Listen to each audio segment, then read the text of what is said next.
ऐसा सबको मालूम है कि ईरान के किसी भी टॉप ऑफिशियल को इजराइल कत्ल कर रहा है और कत्ल कर सकता है। लेकिन यही तो कमाल की बात है कि इन तमाम चीजों के बाद आप ईरान की आवाम को सड़क पर देख रहे हैं। आप ईरान के टॉप लीडरों को जान देते हुए दिख रहे हैं, लेकिन बंकर में नहीं देख पाएंगे। इससे पहले के अपडेट में मैंने बताया था आपको कि नेतन्याहू सीक्रेट बंकर में है। ठीक, तो ईरान के लीडर कहां हैं? आज की तस्वीर है, ध्यान से देख ले तमाम दुनिया। ईरान के राष्ट्रपति पेजेश्कियान सड़कों पर घूम रहे हैं। तेहरान में, ईरान में, इस्फहान में, अलग अलग जगह वो मॉल, स्टोर, दुकानें सब जगह पहुंचे, जिन्हें आप मिनी मॉल भी कह सकते हैं।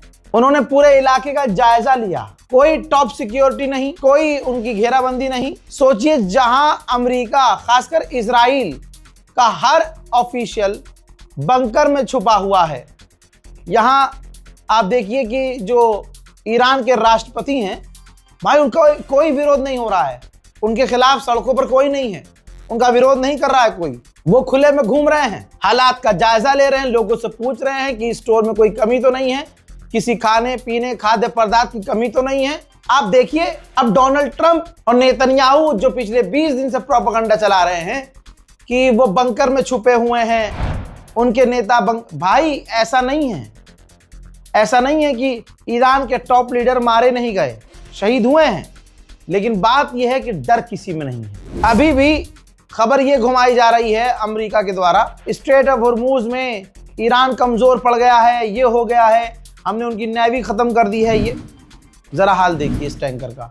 नहीं पता ये टैंकर किसका था, लेकिन स्ट्रेट ऑफ हॉर्मूज में चौड़े में आ रहा था, कहता हुआ कि हम आगे बढ़ रहे हैं। ईरान की नेवी ने कई बार वार्न किया और कई बार कहा कि रुक जाओ। इनको लगा कि नहीं, हम निकल जाएंगे, दुनिया के जहाज निकल रहे हैं तो हमारे भी निकल जाएंगे।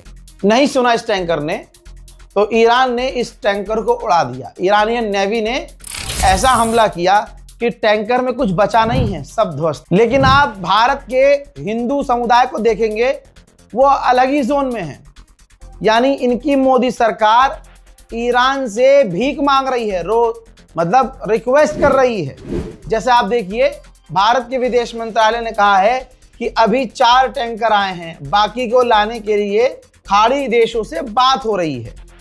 ठीक है, और यहां गोदी मीडिया और हिंदू समुदाय ये दिखाने में लगा पड़ा है कि नहीं, हमारे मोदी जी धमकी दे रहे हैं ईरान को। और वहां जो है ईरान की जो स्ट्रेट ऑफ हॉर्मूज है, वहां हमारी नेवी पहुंच रही है, हटो भाई आओ, ये बहन के है। मतलब यहाँ ये माहौल बनाया जा रहा है कि ऐसे जो है भारत जो है मोदी का झंडा लगाकर, मोदी का फोटो, उधर से मिसाइल आ रही होती है तो ऐसे मोदी का फोटो दिखा देते हैं, मिसाइल यू टर्न ले लेती है। मतलब यहाँ कुछ भी हिंदू क्रिएटर जैसे तैसे पापा की शक्ल चमकानी है, लेकिन उधर इंटरनेशनल प्लेटफॉर्म पर पापा दलाल साबित हो गए। जब विदेश मंत्री ने कहा पत्रकार से कि भाई हम दलाल थोड़ी हैं जो किसी देश की लड़ाई रुकवाएं, तो कांग्रेस ने कह दिया अच्छा, तो क्या पहले दलाल थे जब तुमने एडवर्टाइज तक बनवाए कि पापा ने वॉर रुकवाई थी यूक्रेन और रूस की? मुंह बंद हो गया। ऐसा ही होता है जब आप बकरे को शेर दिखाने की कोशिश करते हो। वहीं गोदी मीडिया के मुंह पर जोरदार तमाचा मारा है हमारी मिनिस्ट्री ऑफ एक्सटर्नल अफेयर ने, और उससे पहले मैं खुद मुंह चुका था इन लोगों के मुंह पर।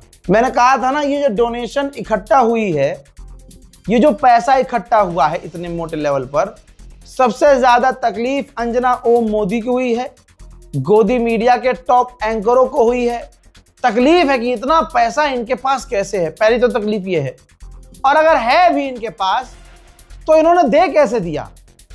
4 साल की बच्चियों के सोने के बुंदे उतार के लोग दे रहे हैं कि हमारी बेटी के बुंदे हम बाद में देख लेंगे, पहले तुम सोना पकड़ो, ईरान पहुंचाओ, ये हमारे रहबर के लिए है। जाहिर सी बात है, जो अपने धर्म गुरु को उत्तर प्रदेश में पिटता हुआ देखकर भी खामोश रहे मोदी और योगी के डर से, वो कैसे बर्दाश्त करेंगे कि मुसलमान अपने धर्म गुरु के लिए इतना कुछ कर जाए?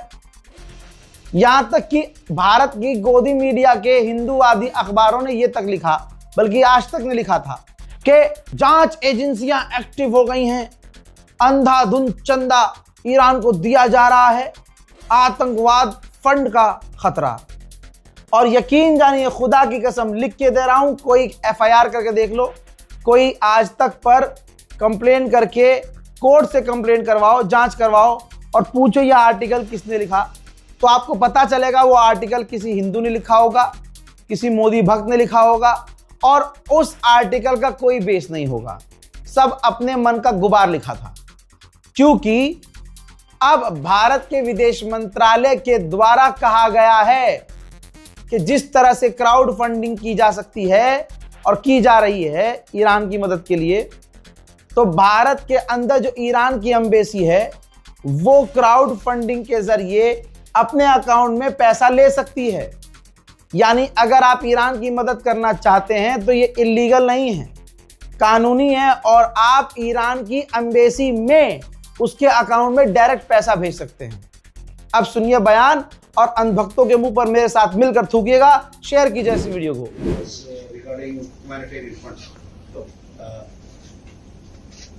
Embassies abroad or embassies here in India, they are not prohibited from accepting donations. Once those donations have been accepted, I guess the relevant embassy will see as to what it wants to do, how it wants to utilize those donations. अब सोचिए, क्या इस खबर को गोदी media ने चलाया? नहीं चलाया। ये मुसलमानों में इतना दम होना चाहिए कि इस वीडियो को इतना शेयर करे कि कोई एंकर, कोई राइटर गोदी मीडिया का ये देख रहा हो वीडियो तो उसको शर्म आए, उसको नंगा महसूस हो कि उसको नंगा कर दिया गया है। वहीं मेरे दोस्तों, तस्वीर आपके सामने, प्रूफ आपके सामने, पेंटागन और डोनाल्ड ट्रंप कोशिश कर रहे हैं, तैयारी कर रहे हैं ईरान पर कब्जा करने की। ये मामला सीरियस है क्योंकि अमेरिका को लगता है कि अगर खर्ग आइलैंड पर कब्जा कर लिया तो जाहिर सी बात है ईरान तेल से हाथ धो देगा और ईरान बैंकरप्ट हो जाएगा। ईरान के पास कई सारे आइलैंड हैं, तो अमेरिका की तैयारी ये है कि ज्यादा से ज्यादा ईरान के आइलैंड पर कब्जा कर लिया जाए। ठीक है, ऐसे ही ईरान को कमजोर बताया जा रहा है, लेकिन ये तस्वीर देख लीजिए, ईरान ने लगातार ड्रोन हमले किए। अब ये सब घुसपैठों की बातें हो रही हैं कि घुसपैठ की जाएगी ईरान में। तो ईरान के पार्लियामेंट स्पीकर ने लिखा कि जो अमेरिका अपने सैनिकों को अपने ही बेस पर नहीं बचा पाया जो मिडिल ईस्ट में है, और अपने सैनिकों को होटलों में छोड़ दिया, तो वो सैनिकों को हमारी जमीन पर जब वो आएंगे तो अपने सैनिकों को कैसे बचाएगा। उधर जॉर्डन ने कहा है कि हमने ईरान की 3 मिसाइलों को रोका है। ठीक इसी तरह से ईरान ने मिसाइलें इजराइल पर भी दागी हैं। कहा जा रहा है ना, ईरान लॉन्च नहीं कर पा रहा है, हर दिन कहा जा रहा है। ईरान ने लॉन्च की है लेकिन इजराइल ने अपने डिफेंस सिस्टम से रोकी है, आज रोक ली है। देखिए,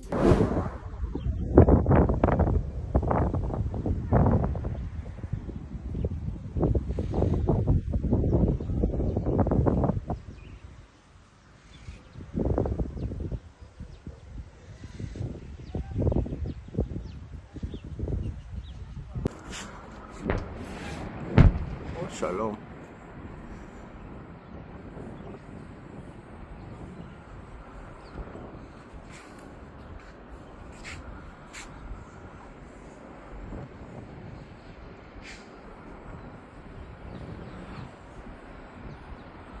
ये रोक तो नहीं हो, लेकिन क्या इजराइल का नुकसान नहीं हो रहा है? क्या इजराइल के लोग मारे नहीं जा रहे हैं? भैया हालत ऐसी है, कंफर्म रिपोर्ट है, सायरन बजा, ईरान की मिसाइल आई, उसके छर्रे उड़े और जो 4 लोग शेल्टर की तरफ भाग रहे थे, चारों घायल हो गए। उधर ईरान के लोकल मीडिया ने कंफर्म कर दिया है, हमारे पत्रकारों ने भी कंफर्म किया है कि जो शोर मचा रहा है इजराइल, जी हाँ, कि ईरान क्लस्टर बमों का इस्तेमाल कर रहा है। इजराइल पहले से ही ईरान पर क्लस्टर बमों का इस्तेमाल कर रहा है, बल्कि इजराइल सिविलियन के ऊपर क्लस्टर बमों का इस्तेमाल कर रहा है। इजराइल के क्लस्टर बमों से जो नुकसानात हुए हैं, स्टेट मीडिया ने, ईरान के लोकल मीडिया ने, लोकल पत्रकारों ने सबूत दिए हैं।